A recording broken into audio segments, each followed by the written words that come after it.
नमस्कार दोस्तों। कार्बोहाइड्रेट की हमारी ये अगली क्लास है। हमने मोनोसेकेराइड पढ़े, ओलिगोसेकेराइड या डाइसेकेराइड पढ़े। अब हम पढ़ेंगे पॉलीसेकेराइड। देखिए, पॉलीसेकेराइड क्या है? कार्बोहाइड्रेट है।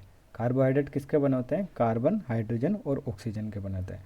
पॉलीसेकेराइड में क्या होते हैं? शर्करा के 10 से लेके हजारों अणु होते हैं। 10 से लेके हजारों अणु होते हैं। ये जैव बहुलक होते हैं। ठीक है, आपको ध्यान रखना है।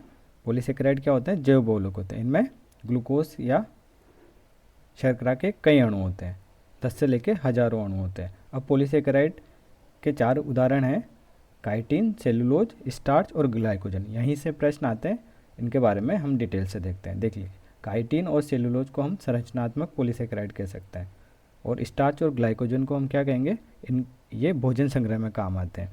जंतुओं में भोजन का संग्रह किस रूप में होता है? ग्लाइकोजन के रूप में। ग्लाइकोजन के रूप में इंसुलिन क्या करता है? ब्लड शुगर को, जो ग्लूकोज होती है उसको ग्लाइकोजन में बदलता रहता है, इसलिए ब्लड में शुगर का लेवल मेंटेन होता रहता है। तो हमारे अंदर जंतुओं में भोजन का संग्रह किस रूप में होता है? ग्लाइकोजन के रूप में। आपको ये ध्यान रखना है। और ग्लाइकोजन क्या है? एक पॉलीसेकेराइड है, एक कार्बोहाइड्रेट है। उसके बाद स्टार्च देखते हैं। पादपों में भोजन का संग्रह किस रूप में होता है? स्टार्च के रूप में।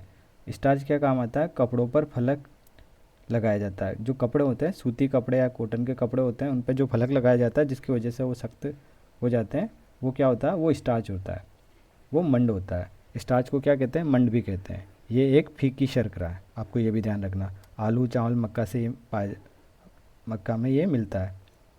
ठीक है। उसके बाद पढ़ते हैं सेलुलोज। सेलुलोज क्या है? ग्लूकोज का बहुलक है। कई सारे ग्लूकोज के अणु मिलकर क्या बनाते हैं?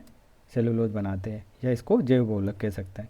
मानव में और रूमिनेंट्स में क्या अंतर होता है? रूमिनेंट्स वो जो जुगाली करने वाले जानवर होते हैं, वो क्या करते हैं? सेलुलोज का पाचन कर सकते हैं। हम लोग क्या करते हैं? हमारे अंदर अपेंडिक्स अवशेषी होती है, हमारे अंदर सेलुलोज का पाचन नहीं होता है। इस वजह से हम कागज़ या चारा नहीं खा सकते हैं, हमारे अंदर पचता नहीं है। जबकि गाय भैंसों को हम देखते हैं, वो कागज़ खा लेती है, तो उनके अंदर क्या होता है? सेलुलोज का पाचन हो जाता है। सेलुलोज क्या है? एक पॉलीसेकेराइड है और एक कार्बोहाइड्रेट है। उसके बाद देखते हैं काइटिन। काइटिन में क्या?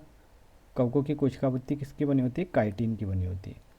काइटिन क्या है? एक तरह का कार्बोहाइड्रेट है। कौन सा वाला? पॉलीसेकेराइड। जो कीड़े मकोड़े होते हैं, कॉकरोच के पंख और जो इंसेक्ट होते हैं, उनका जो बाहरी कंकाल होता है वो किसका बना होता है? काइटिन का बना होता है। इस तरह से हमने काइटिन के बारे में देखा, सेलुलोज के बारे में देखा, स्टार्च के बारे में देखा और ग्लाइकोजन के बारे में देखा। ये सभी क्या है? पॉलीसेकेराइड है। और पॉलीसेकेराइड में हाइड्रोजन और ऑक्सीजन का अनुपात क्या होता है? 2:1 होता है। हमने देखा ना, C6H12O6। ये जो 2:1 अनुपात है, ये सभी पॉलीसेकेराइड के लिए सही है। तो अगर कहें पॉलीसेकेराइड में हाइड्रोजन और ऑक्सीजन का अनुपात क्या होगा, तो 2:1 होगा। पॉलीसेकेराइड क्या होते हैं? हाइड्रोफोबिक भी होते हैं, मतलब ये जल विरोधी होते हैं, या जल में आसानी से नहीं घुलते हैं, ऐसा कह सकते हैं। बहुत से जल में घुलनशील होते हैं। तो इस तरह से हमने ये सारे पॉलीसेकेराइड देखे। इनसे संबंधित अब प्रश्न हम कर लेते हैं। फंगल सेलुलोज है, बताइए इसका आंसर क्या होगा? Fungal cellulose. फंगल मतलब कवक। कवकों में क्या पाया जाता है? कवकों की कोशिका भित्ति किसकी बनी होती है? काइटिन की बनी होती है। इसलिए फंगल सेलुलोज किसे कहा जाता है? काइटिन को कहा जाता है। आपको ये ध्यान रखना है। जैव बहुलक का उदाहरण है। जैव बहुलक का उदाहरण क्या होगा? Glucose, maltose, sucrose. ये तो क्या है? ग्लूकोज क्या है? मोनोसेकेराइड। माल्टोज और सुक्रोज क्या है? डाइसेकेराइड। तो ये तो जैव बहुलक नहीं होंगे। जैव बहुलक का उदाहरण क्या है? सेलुलोज। किससे बना होता है? ग्लूकोज के एन अणुओं से, हजारों अणुओं से। जंतुओं में भोजन का संग्रह किस रूप में होता है? जंतुओं में भोजन का संग्रह होता है ग्लाइकोजन के रूप में। ग्लाइकोजन क्या है? एक पॉलीसेकेराइड है।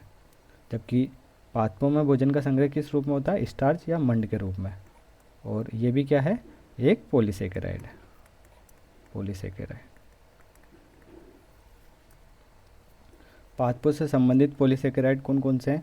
स्टार्च भी पादपों से संबंधित है, सेलुलोज भी पादपों से संबंधित है। तो ये दोनों है। ग्लाइकोजन किन में पाया जाता है? जंतुओं में। जंतुओं में भोजन का संचय किस रूप में होता है?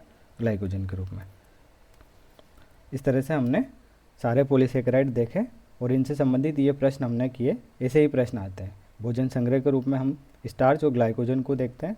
और काइटिन और सेलुलोज क्या करता है? कोशिका की संरचनात्मक भाग बनाता है। जैसे कवकों की कोशिका भित्ति किसकी बनी होती है? काइटिन की। सेलुलोज किस रूप में काम आता है, पादपों की कोशिका की भित्ति किसकी बनी होती है, सेलुलोज की बनी होती है। तो आपको इस तरह से ध्यान रखना है इसके बारे में।